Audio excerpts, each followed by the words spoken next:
Joining us now is Rafael Carranza from the Arizona Republic. He covers border and immigration issues, and he joins us today from Tijuana. Rafael, you've been there for a couple days now. How would you describe the climate? I think the frustration is, it's growing day by day. I mean, the largest groups have been here now for close to 2 weeks now, and they've been in this shelter that has gotten more and more packed. There are additional caravans and additional migrants that are arriving basically daily, and they've basically run out of space for any additional people to come in. So conditions there, in addition to being crowded, they're just, they're very, very hard. They have very limited access to food, to showers. And I think that might be sort of, part of the contribution to what happened on Sunday when a group of them decided to rush the border. So there's definitely frustration growing, even with city government here as well. So the situation, they say, is not sustainable, but it's hard to say what the outcome is going to be. I know you weren't there for what took place on Sunday, but you did witness law enforcement preparing to sort of up the ante when it comes to a response should the incidents of people rushing the border occur again. What can you tell us about that experience? What we learned from Customs and Border Protection, the agency that secures the border, is that what happened on Sunday might not be an isolated incident. I mean, it was very significant because the San Isidro crossing here in San Diego is the world's busiest land border, and so it was shut down for several hours, causing massive disruption in the economy and by national traffic.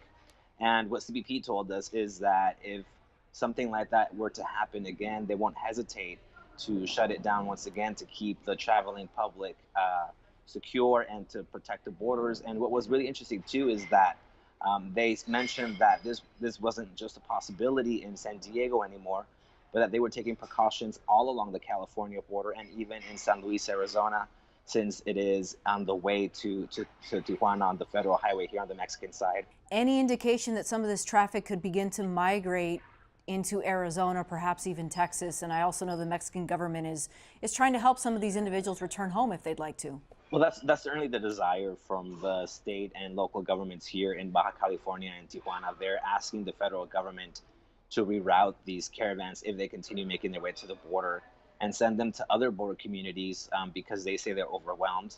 I think we've seen some very small indications of the traffic moving to places like Arizona, and specifically in Nogales, where you had a very small group of LGBTQ migrants making their way there last week. And so I think as the desperation sets in here, or they analyze what their options are, some of them might consider moving to other parts of the border, and certainly Arizona could be one of the areas that could be one of the primary targets. And I think that when I've spoken to some of the officials on the Mexican side in, for example, Nogales, Sonora, that's one of the possibilities that they've been preparing for. They drafted this plan so that in case there is a large flow of migrants, they have the shelter space available, and they have a process to get them queued up in line and settle in for a few days or weeks, since they'll be waiting that much to talk to an asylum officer.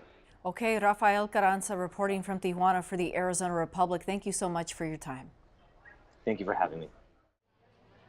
Going back to Nogales, Sonora, how asylum seekers are processed looks different than it did earlier this year, when families and individuals would often wait for days outside the port of entry to make a formal request. Customs and Border Protection tells us it is working more closely with the Mexican government and non-government organizations in Mexico. CBP lets them know how many asylum seekers officers can process each day, and groups across the border coordinate the arrival of migrants at the port of entry, so people aren't left waiting outdoors like we saw before. CBP says most people are processed and out of its custody within 72 hours. It has about 1,000 additional officers stationed along the southwest border in response to the approaching caravans.